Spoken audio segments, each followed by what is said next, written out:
Hello दोस्तों, कैसे हो आप सब। बहुत बहुत स्वागत है सुपर फास्ट यूट्यूब क्लासेस में।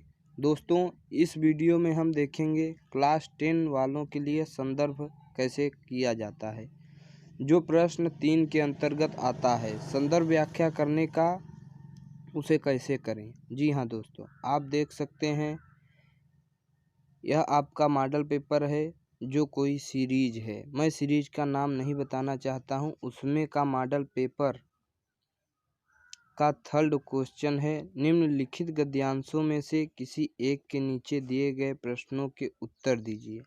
तो देखिए, यह क्वेश्चन 6 मार्क का है, आपके एग्जाम में आता है। अब मैं यह नहीं कह सकता हूँ कि सेम यही आएगा। मैं यह चाहता हूँ कि आप जो भी पढ़ें, जितना भी पढ़ें, 4-5 लाइन पढ़ते ही आपको समझ में आने लगे। ठीक है दोस्तों, और आप समझ जाएं कि वह किस पाठ का है। पाठ के साथ साथ आपको लेखक का नाम और कवि का नाम याद रहना चाहिए। ये गद्य और पद्य दोनों में होना चाहिए, तब आप गद्य और पद्य दोनों का व्याख्या आसानी से कर पाओगे और 6 नंबर आसानी से पा पाओगे। ठीक है दोस्तों, तो देखिए, प्रश्न संख्या 3 के अंतर्गत इस तरह आपके पेपर में आएंगे। क और ख क्या पूछेगा दोस्तों? क और ख दोनों में से कोई एक करना होगा। जैसे आप क में देख सकते हैं, ईर्ष्या की बड़ी बेटी का नाम निंदा। ईर्ष्या की बड़ी बेटी का नाम निंदा है। जो व्यक्ति ईर्ष्यालु होता है वह बुरे किस्म का निंदक भी होता है।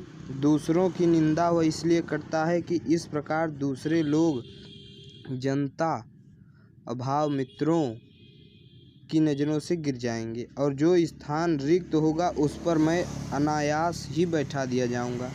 यह है। इसके अलावा आप देख सकते हैं दोस्तों, यह ख है। मानव मन सदा से ही अज्ञात के रहस्यों को खोलने और जानने समझने को उत्सुक रहा है। ठीक है दोस्तों, जहाँ तक वह नहीं पहुँच सकता वहाँ वह कल्पना के पंखों पर उड़कर जहाँ तक वह नहीं पहुँच सकता वहाँ वह कल्पना के पंखों पर उड़कर पहुँचा। उसकी अनगढ़ और अविश्वसनीय कथाएं उसे सत्य के निकट पहुँचाने में प्रेरणा शक्ति का काम करती हैं। यह एक पैसेज है। प्रश्न संख्या 3 के अंतर्गत 2 पैसेज पूछेगा। ठीक है दोस्तों, दोनों में से किसी एक को आपको करना है, क या ख। अगर दोनों आ रहे हैं तो आपके मन के ऊपर है कि आप क करेंगे या ख करेंगे। तो मान लीजिए आपको मैं क करके दिखाता हूँ। कैसे आप लोग करोगे, देखिए, पहले समझिए इसको। ठीक है,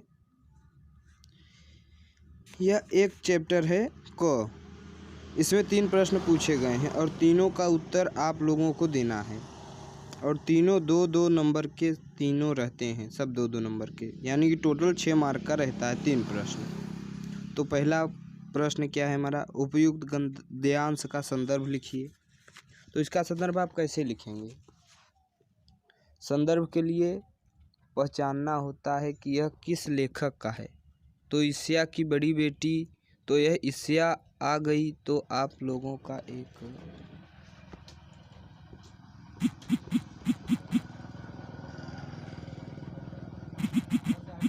गद्यांश के लिए पहचानना होता है कि यह किस लेसन का है। ठीक है दोस्तों, तो ईर्ष्या की बड़ी बेटी, तो यहाँ ईर्ष्या आ गई। तो आप लोगों का एक लेसन आ गया, ईर्ष्या तू न गई मेरे मन से। ठीक है दोस्तों, जिसके लेखक का नाम रामधारी सिंह दिनकर जी है। मुझे अभी तक याद है दोस्तों, जबकि मुझे यह लेसन मैंने काफ़ी मन से पढ़ा है। अधिकांश चांस है कि यही आप लोगों के प्रश्न अंक में पूछे। ठीक है दोस्तों, तो ईर्ष्या की बड़ी बेटी का नाम निंदा है।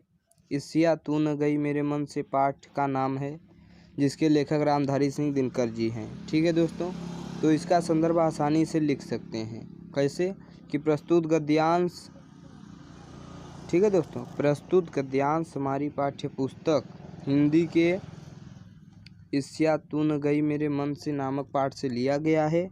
इसके लेखक रामधारी सिंह दिनकर जी हैं। इस तरह आप लोग इसका संदर्भ लिख दोगे।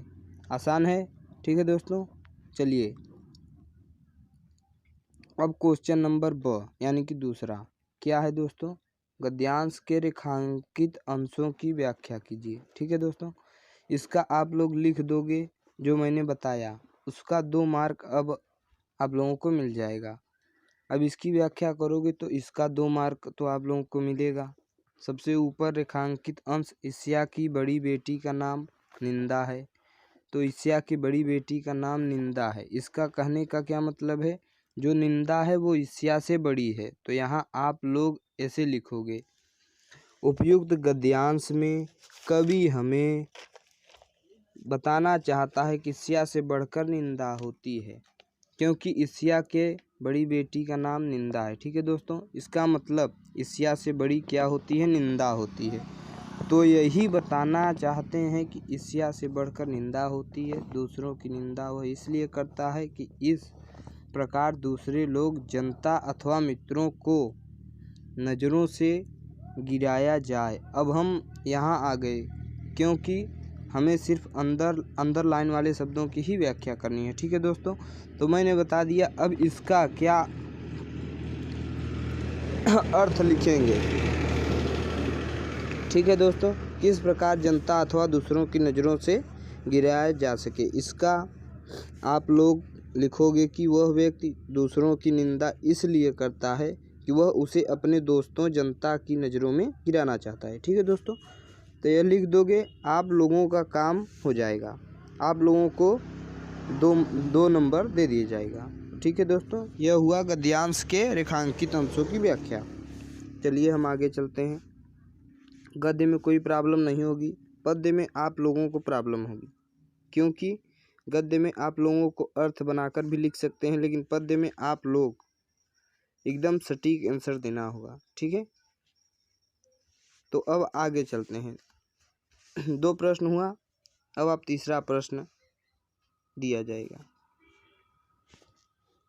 ईर्ष्यालु और निंदक में क्या संबंध होंगे, ये आपका तीसरा प्रश्न है। क्या है, ईर्ष्यालु और निंदक में क्या संबंध है, मतलब ईर्ष्या और निंदक में क्या संबंध है। तो आप लोग लिख दोगे कि यहाँ पहली है लाइन में बताया जा रहा है कि ईर्ष्या की बड़ी बेटी का नाम निंदक है, निंदा है। तो इसका होगा ईर्ष्यालु और निंदक का संबंध बड़ी और छोटी बेटी की तरह है। लिख दोगे कि इस प्रकार आप लोगों का काम हो जाएगा। 3 प्रश्न का 2 6 नंबर हुआ, तो आप 6 नंबर का प्रश्न संदर्भ इस तरह से कर पाएंगे। धन्यवाद दोस्तों। अगर वीडियो अच्छा लगे तो मेरे चैनल को सब्सक्राइब करें और वीडियो देखने के लिए और शेयर करें।